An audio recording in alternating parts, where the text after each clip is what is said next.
Olá pessoal, como vão vocês? Estamos aqui reunidos mais uma vez dentro da nossa matéria de introdução ao Novo Testamento, onde hoje nós vamos tentar falar um pouquinho sobre algumas das instituições que estavam presentes nesse período dos 400 anos aí, em que nós não temos livros escritos, os 400 anos que anteveram a criação do Novo Testamento. Então, durante esse tempo, desses aproximadamente 400 anos, nós temos algumas instituições que vão se desenvolvendo dentro da cultura de Israel, e essas instituições depois vão oferecer uma forte influência dentro da vida cristã e mesmo dentro da vida daqueles que vão ser os autores cristãos, influenciando muito a vida de todos esses judeus e cristãos no início do nosso tempo, da nossa era cristã. Uma dessas instituições é a sinagoga, no qual nós pretendemos falar um pouquinho sobre ela. A segunda instituição é o próprio templo, as atividades do templo. E a terceira instituição, o sinédrio.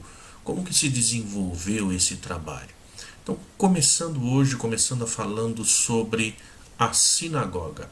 Não vamos desenvolver muito esse tema, mas vamos pelo menos dar algumas noções de como que era, o que é essa sinagoga, como que ela veio a acontecer.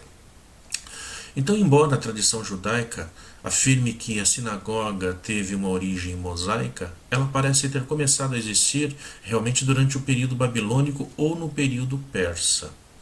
Até o tempo do exílio, a adoração e a instrução religiosa judaica centralizava-se em torno do tabernáculo ou do templo de Salomão. Depois do período do tabernáculo, quando eles se fixam realmente já num lugar, ali nós vamos ter a construção, portanto, do templo do rei Salomão, onde vai fazer uma casa para o Senhor. Na Babilônia, a instrução religiosa ela foi prosseguida pelos sacerdotes e pelos levitas, por aqueles que foram levados para o cativeiro. E lá eles vão tentar fazer uma conservação do conhecimento desse Deus vivo, conservar a memória desse Deus. Portanto, esses locais de adoração e instrução do povo tornaram-se conhecidos com o nome de sinagoga. A própria palavra sinagoga é uma palavra grega que significa reunidos juntos. O propósito dessa sinagoga nunca incluiu a ideia de se oferecer um sacrifício dentro da sinagoga, algo que era feito somente no tabernáculo ou mesmo dentro do templo. Alguns estudiosos acham que os fariseus usavam a sinagoga como um meio de obter a lealdade dos saduceus e adorarem no templo, para que pudessem adorar dentro do templo. Então a sinagoga ela é algo que vai acontecer para que o povo consiga, mesmo no tempo de estarem no cativeiro, estando cativos, longe da sua terra, manterem a sua fidelidade a esse Deus. A adoração na sinagoga foi desenvolvida de acordo com o modelo do culto no templo, e nas mesmas horas, portanto, no sábado, à terceira hora, à sexta e à nona hora. Posteriormente, depois disso, os cultos eram realizados na segunda e terça, bem como no sábado.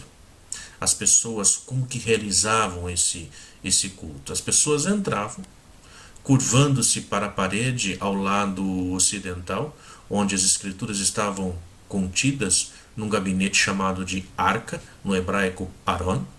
Fazia-se então uma oração e depois eram cantados alguns salmos. O auxiliar abria o Aron, o armário, a arca, e reverentemente removia as escrituras que lá estavam. Pegava essa escritura e entregava ao presidente. Em seguida, a leitura das escrituras, durante a qual todos ficavam de pé, o presidente sentava-se e iniciava uma exortação, à luz da passagem lida. Frequentemente, ele pedia a alguns visitantes ilustres para fazer essa pregação. É aí que nós vamos dizer que pode ser dessa forma que Jesus é chamado, certa vez, a fazer também essa pregação, essa leitura, onde ele vai pegar o livro do profeta Isaías, vai ler, depois vai entregar novamente ao assistente e depois vai dizer: hoje se cumpriu essa passagem que acabaram de ouvir. Então depois as escrituras eram recolocadas na arca e em seguida sendo proferidos salmos e orações, e depois uma bênção era pronunciada. Então essa era a estrutura sinagogal. A sinagoga ela surge, portanto, num momento histórico em que o povo está passando por certas dificuldades para poder manter então a estrutura do templo fora do templo, manter as atividades. Ele passa a existir exatamente para poder manter essa unicidade do povo. Hoje, quando a gente fala em sinagoga, automaticamente a gente pensa num local, a gente pensa em uma estrutura, em uma casa de oração ou numa igreja.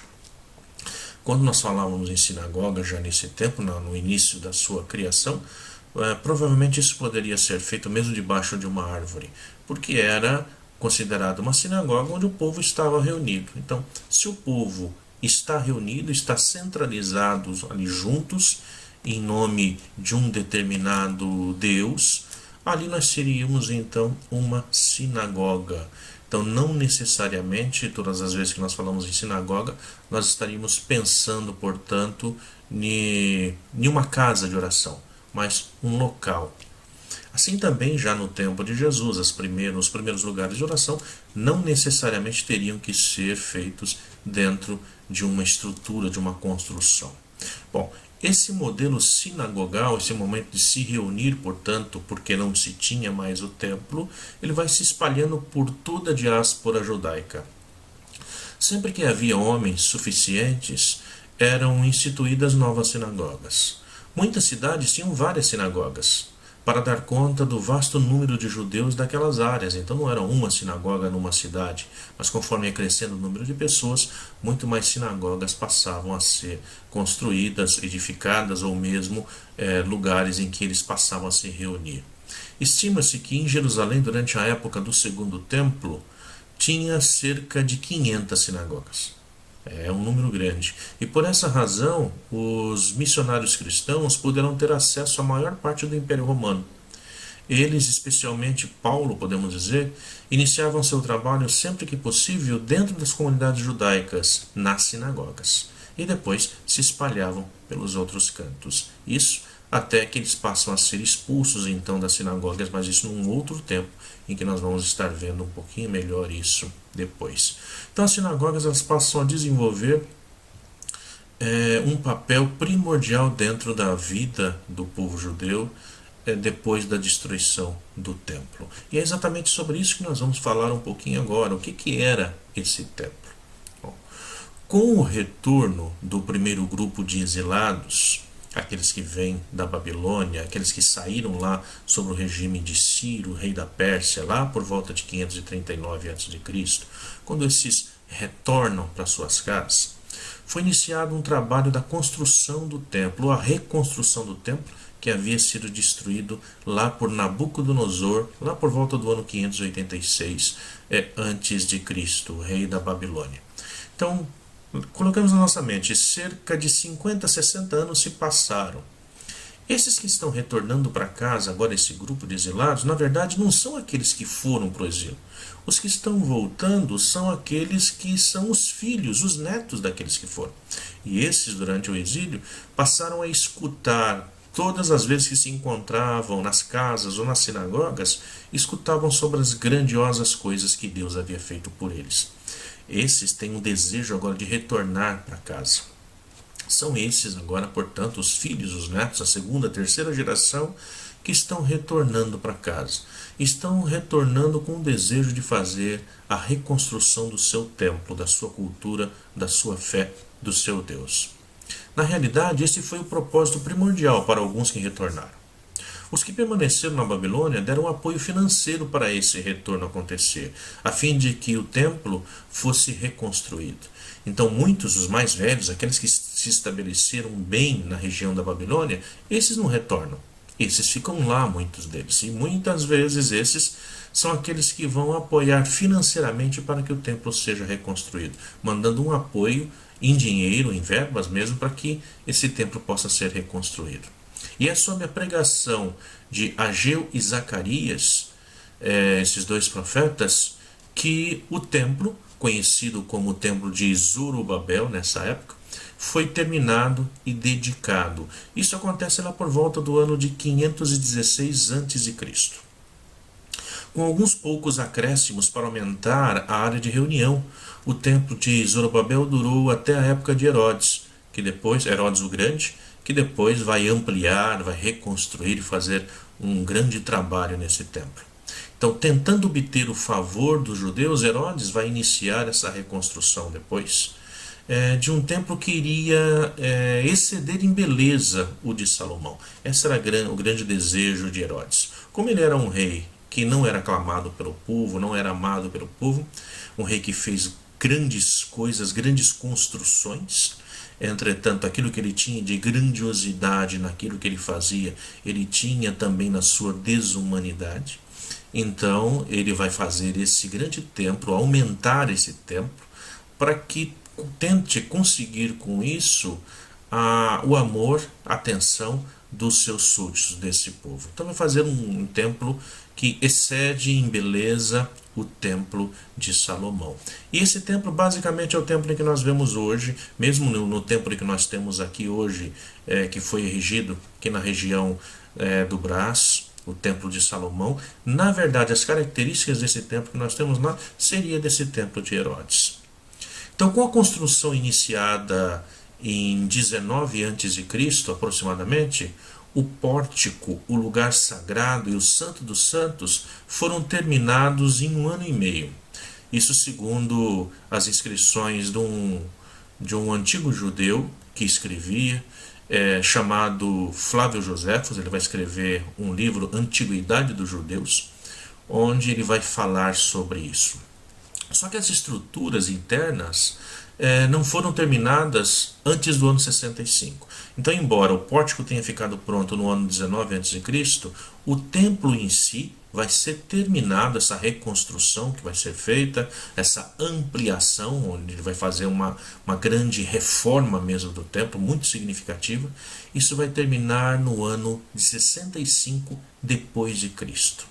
5 anos antes da sua destruição pelas legiões romanas, na chamada Guerra Judaico-Romana de 66 até o ano 70, quando termina com a expulsão de todos os judeus de Jerusalém. Então, ali nesse ano, o templo é destruído, completamente destruído, e o povo é expulso. Todo o povo judeu tem que sair da terra de Jerusalém, da cidade de Jerusalém. Foi nesse templo inacabado que, segundo João, Jesus fez tantos milagres e deu ao mundo tantos ditos maravilhosos. O templo estava no centro da vida religiosa de todo o povo naquela época. Mesmo aquele pequeno agricultor que vinha da diáspora, que vinha das regiões mais afastadas do Império Romano, ele vinha em direção a Jerusalém, porque, segundo a própria palavra, eles deveriam 3 vezes ao ano subir para prestar culto ao seu Deus. Então eles teriam que estar lá nessas 3 grandes festas religiosas. A primeira delas, a festa da Páscoa, depois a festa de Pentecostes e também a festa das tendas. Então, para esses 3 grandes festejos, eles subiam para Jerusalém. É a esse templo de Herodes, que Jesus se dirigiu tantas e tantas vezes para ali também poder fazer esse encontro, para poder ser visto por Deus. Essa é a grande questão que é levantada pelos estudiosos por dentro da liturgia do templo. Ninguém subia ao templo para ver Deus, mas se chegava ao templo para ser visto por Deus, sendo que o templo não era a chegada final, a última parada. Do templo se prosseguiria depois para Jerusalém celeste, para poder ver realmente a Deus, estar face a face com Deus.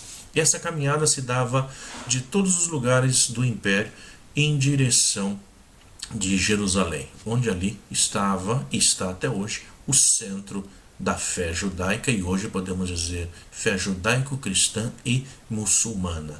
Ali a cidade de Jerusalém se torna, portanto, o centro, o maior centro de expressão religiosa das 3 grandes religiões do livro, que são judeus, cristãos e muçulmanos. O templo, portanto, era a vida da comunidade. Tirando-se o templo, a única coisa que fica para manter a sustentabilidade dessa comunidade foi a sinagoga. É através da sinagoga que não morreu, mas que permaneceu viva, ativa a fé desse povo. Foi também através da sinagoga que o cristianismo acabou se desenvolvendo por todo o mundo, utilizando aquelas estruturas que já estavam formuladas, prontas dentro da cultura judaica, espalhada dentro de todo o Império Romano. Uma outra instituição que vale a pena a gente dar uma atenção especial é ao Sinédrio. Quando Esdras e Neemias trabalhavam em Jerusalém, eles fizeram o povo fazer um pacto de que iriam viver por um código externo de regras, e essas regras seriam baseadas, diziam eles, na lei de Moisés. Então, regras na lei de Moisés. Quando Esdras e Neemias morreram, esta responsabilidade de instrução passou para um grupo de pessoas que eram denominadas de Soferim, ou, traduzindo para o nosso português, a grande sinagoga. Este grupo durou cerca aí, mais ou menos aí entre o ano 400 e o ano 200 antes de Cristo. Este grupo foi o precursor do que nós chamamos de Sinédrio na época de Jesus. Os seus sucessores, como mestres da lei, foram primeiro os zugotes, que eram duplas grupos que discutiam também as normas, as leis, por isso os zugotes. Isso se deu por volta do ano 200 antes de Cristo até o ano 10. E por sua vez foram sucedidos ou substituídos pelos Tanaíms. Então os Tanaíms, mais ou menos lá por volta do ano 10 a.C. até o 200 depois de Cristo. E depois pelos Amoraíms, mais ou menos por volta de 220 até o ano 500 da nossa era cristã.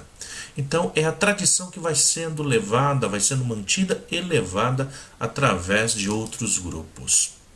Foi para o final da época da grande sinagoga que o termo Sinédrion ele entrou em uso. Ele executava a função da Suprema Corte dos Judeus, sendo o sumo sacerdote o grande presidente. Então era dali que surgiam as leis, as normas, para que se cumprissem então as leis e os preceitos. A tradição remonta suas origens ao conselho mencionado em Números 16:16. É como se essa grande sinagoga, esse sinédrio, tivesse sua origem lá no livro de Números, lá no capítulo 16, versículo 16. É verdade que na história de Israel, os anciões funcionaram como um corpo judiciário, legislativo e executivo da nação. Então eles cabiam a esse grupo todas essas normas. Houve períodos de grande influência e poder, bem como períodos de quase completa sujeição ao poder dominante. Sob o poder de Herodes o Grande, por exemplo, o Sinédrio esteve sem forças. Mas já no tempo de Jesus, o Sinédrio exerceu grande autoridade. Executava, ou melhor dizer, a ele só não cabia aquelas questões que envolveriam a política da jurisdição romana. Tudo aquilo que pertencia aos romanos eles não podiam tocar. Entretanto, eles podiam passar a sentença de morte mesmo para alguma pessoa. Só que só tinha essa aprovação depois que o governador romano desse a sua sentença, ou desse a sua permissão para executar essa sentença. É o que nós vemos no caso de Jesus. Esse conselho tinha 71 membros, pelo menos. Por isso ficariam conhecidos como os 70.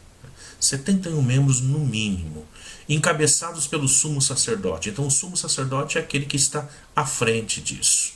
Não podemos deixar também de perceber que na época de Herodes, o sumo sacerdote, os mesmos sacerdotes que estavam no templo, eram sacerdotes que eram escolhidos a dedo pelo próprio Herodes. Portanto, eram sacerdotes corruptos. A maior parte dos membros desse sinédrio era da linha sacerdotal e, portanto, do partido dos saduceus, e que também eram os grandes donos do dinheiro, da riqueza, os grandes donos de terra latifundiários dessa época. Foi arranjado lugar, contudo, para que alguns fariseus mais abastados e bem conhecidos, especialmente os grandes rabis, pudessem participar nesse sinédrio. A partir da tradição rabínica, parece que esse corpo tinha o poder de legislar regras de conduta para todos os judeus, mesmo em lugares distantes, mesmo na diáspora. Por causa de seu prestígio, suas decisões eram honradas por toda a dispersão judaica. Então, mesmo fora de Jerusalém, eles tinham seu grande poder. Então, essas três instituições eram a base da vida judaica cristã no período em que o Novo Testamento passa a ser escrito. É algo para que nós não deixemos de lado. Então, muitas das coisas que vão ser escritas em Novo Testamento é atacando a essas instituições que ali estão presentes e que muitas vezes, ao invés de ajudarem o povo a crescer na sua fé e entenderem a caminhada com seu Deus, muitas vezes acabavam colocando fardos pesados sobre as costas do próprio povo. Fardos esses que eles mesmos muitas vezes não seguiam. Então, vamos ter sempre em mente esses grupos quando nós começarmos a fazer a nossa leitura efetiva do Novo Testamento. Hoje ficamos por aqui. Agradeço a vocês por terem e estarem seguindo e vou deixar novamente o link aqui para que vocês que queiram ter a apostila em mãos, nós temos aqui essa bonita e simples apostila falando sobre o Novo Testamento. Todos vocês que quiserem ter isso em mão para poder seguir juntamente conosco nos nossos encontros, tudo aquilo que nós estamos falando, eu vou deixar o link abaixo na descrição do vídeo e é só vocês acessarem, imprimirem ou baixarem isso para o computador de vocês e assim vão ter aí um simples, mas bonito trabalho que dá para vocês se aprofundarem cada vez mais em casa. Muito obrigado a cada um de vocês e até a próxima. Fiquem com Deus.